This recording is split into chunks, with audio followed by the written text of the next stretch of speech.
মা বললেই তাঁতের শাড়ি, কপালে লাল টিপ, পায়ে আলতা, পান খাওয়া রাঙা ঠোঁট, নেই কোনো লিপস্টিক। ঘরে এসেই দেখতে পেলে মায়ের হাসি মুখ, সব ক্লান্তি দূরে চলে যায়, থাকে না আর দুঃখ। মায়ের কোলে শান্তি এত, আনন্দে মন ভরে। মায়ের মনে দুঃখ দিলে মনটা কেমন করে। পুরনো স্বাদ ছেড়ে আমরা মায়েরা নতুন পোশাক পরি।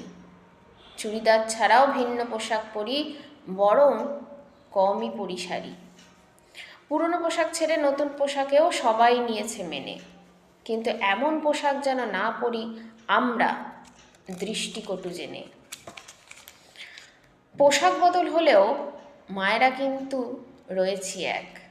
সন্তানদের যত্ন করি, মানুষ করতে করিও অনেক ত্যাগ। কলম এবং কণ্ঠে বৈশাখী।